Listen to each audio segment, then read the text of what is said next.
এক বোন প্রশ্ন করেছেন যে আমি কোরবানি করব, এখন কোরবানি পশু ক্রয় করেছি কিন্তু আমার আকিকা হয়নি, আকিকা দিইনি আমি। সেক্ষেত্রে আকিকা দেওয়া আগে জরুরি না কোরবানি করা জরুরি? তিনি অত্যন্ত গুরুত্বপূর্ণ একটি প্রশ্ন করেছেন। এটা আমাদের জানা অত্যন্ত জরুরি। আমরা অনেকেই জানতে চাই, অনেক মুসল্লি জিজ্ঞেস করেন যে আসলে আমার আকিকা আমার মা বাবা দেন নাই, সেক্ষেত্রে এখন আমার করণীয় কী? আমি যদি এখন কোরবানি করি তাহলে কি আমার কোরবানি হবে? আকিকা নাকি আকিকা আগে দিতে হবে তারপরে কোরবানি করতে হবে? এ ধরনের প্রশ্ন অনেকেই করে থাকেন। তো এই জন্যে আকিকা এটি একটি আমল, কোরবানি এটা আরেকটি আমল। দুটো আমলের ক্ষেত্রে যে সম্পূর্ণ ভিন্ন ভিন্ন বিষয়। আকিকা হয় কোনো নবজাতক যখন দুনিয়াতে আসে তখন 7 দিনের দিন তার বাবা মা অথবা কোনো অভিভাবক তার আকিকা দেওয়া, এটা হলো রাসূলুল্লাহ সাল্লাল্লাহু আলাইহি ওয়াসাল্লামের সুন্নাহ। 7 দিনের দিন দিতে পারলো না, কমপক্ষে 14 দিন 21 দিন এর মধ্যে আকিকা দেওয়াটা হলো রাসূলের সুন্নাহ। তারপরে আর আকিকার ব্যাপারে শরীয়তে এত গুরুত্ব নেই। তারপরেও কোনো ব্যক্তি যদি দিতে চায় তাহলে দিতে পারে। এমন হতে পারে যে মা বাবা দরিদ্র ছিল, যার কারণে আকিকা দিতে পারে নাই, এখন আলহামদুলিল্লাহ সন্তান সম্পদশালী হয়েছে, সেক্ষেত্রে আকিকা দিবেন কি না সে ব্যাপারে যদি তিনি মনে করেন যে আমার যখন আকিকা হয়নি আমি আকিকাটা দিয়ে নিই, হতে পারে, দিতে পারেন, অসুবিধা নেই। যার কারণ এটা একটা সওয়াবের কাজ। আর এটা কখন দেব? যখন ইচ্ছা আমি তখনই দিতে পারবো। এটা যে কোরবানির সাথে দিতে হবে এমনটি জরুরি না। তবে কোনো ব্যক্তি কোরবানি করবেন, কোরবানি তার জন্য করাটা ওয়াজিব, আকিকাটা তার জন্য ওয়াজিবও না, সুন্নত না, মুস্তাহাবের পর্যায়ে এবং সাধারণ আমলে চলে আসে। আর কোরবানি করা তার জন্য ওয়াজিব, সুতরাং কোরবানি করতে হবে। কোরবানি যদি তিনি না করেন তাহলে গুনাহগার হবেন। এখন আকিকার জন্য কোরবানি কোনো বাধাগ্রস্ত হবে না, কোরবানির সাথে আকিকার কোনো সম্পর্কও নাই, আকিকার সাথে কোরবানির কোনো সম্পর্ক নাই। তো কোরবানির পশুর সাথে আকিকা দেওয়া যাবে কি না এটা অনেকে জানতে চান।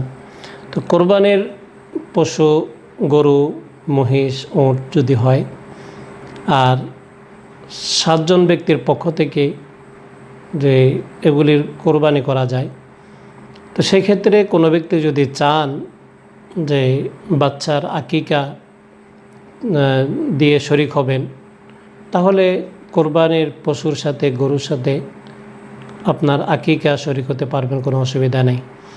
বাচ্চার আকিকা হোক, আপনার নিজের আকিকা হোক, আপনি দিতে পারেন। তো যে বিষয়টা অত্যন্ত গুরুত্বপূর্ণ সেটা হলো আমাদের এই কথা জানা দরকার যে কোরবানির সাথে আকিকার সাথে কোনো সম্পর্ক না। আপনার আকিকা যদি আপনার পরিবারের কোনো অভিভাবক দিতে না পারেন দরিদ্রতার কষাঘাতে, তাহলে সেক্ষেত্রে আপনি যখন সম্পদশালী হবেন তখন আপনি দিতে পারেন, কোনো অসুবিধা নেই। আপনি কোরবানির পশুর সাথে সম্পৃক্ত করে দিতে পারেন, অথবা ভিন্নভাবে আপনি ছাগল অথবা গরু আকিকার জন্য আপনি দিতে পারেন। তবে প্রথম 7 দিনের যে গুরুত্ব, এটা 7 দিন 14 দিন 21 দিনের পরে আর ওই গুরুত্বটা থাকে না, ওই সুন্নাহটা পালন হয় না, কিন্তু তারপরেও আপনি আদায় করতে পারবেন, কোনো অসুবিধা নাই। তো আল্লাহ রাব্বুল আলামিন আমাদেরকে এই বিষয়গুলোকে ক্লিয়ারভাবে বুঝে আমল করার তৌফিক দান করুক। আর আরেকটা বিষয় হলো যে কোরবানির পশু, আপনি যে পশু দ্বারাই কোরবানি করছেন এই পশুর সব বিষয় আপনার জন্য হালাল বৈধ। সেক্ষেত্রে কিছু কিছু বিষয় হয়তো আপনার ব্যবহারে লাগে না, যেমন কোরবানির পশুর চামড়া, এই চামড়াটা আপনি ব্যবহার করতে পারেন না, প্রক্রিয়াজাত করে ব্যবহার করতে হয়, হয়তো আপনার সেভাবে করা সম্ভব না। তো এটা সাধারণত দান করা হয় অথবা বিক্রি করা হয়। দান যদি করে দেন কোনো লিল্লা বোর্ডিংয়ে অথবা কোনো গরিবকে, কোনো মাদ্রাসার লিল্লা বোর্ডিংয়ে দেওয়াটা উত্তম মনে করি আমরা। যার কারণ নবীর ওয়ারিস যারা, তারা বোর্ডিংয়ে খায়, তো সেই হিসাবে আপনি লিল্লা বোর্ডিংয়ে দিলে তারাই পাইল, নবীর মেহমানরাই পাইল, আপনি লিল্লা বোর্ডিংয়ে দিতে পারেন। আর যদি আপনি বিক্রি করে দেন তাহলে সেটার অর্থও আপনি ভোগ করতে পারবেন না, যিনি কোরবানি দাতা তিনি ভোগ করতে পারবে না। এটা একেবারেই একজন গরিবের হক হয়ে গেল। সেক্ষেত্রে গরিব দুঃখীকে আপনি দিয়ে দেন, একজনকে দিতে পারেন, একাধিক লোককে দিতে পারেন, অথবা মাদ্রাসার লিল্লা বোর্ডিংও দিতে পারেন।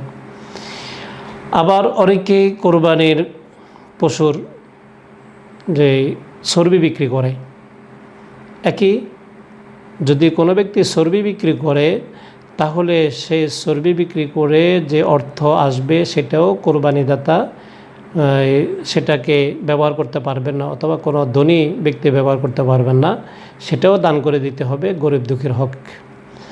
আর কোরবানির পশু ক্রয় করার পরে এই কোরবানির পশুর যে গলায় রশি থাকে অথবা লাগাম থাকে, এগুলিও ব্যবহার করা যাবে না, এগুলিকেও সদকা করে দিতে হবে। তো এই সমস্ত বিষয়গুলো অত্যন্ত গুরুত্বপূর্ণ।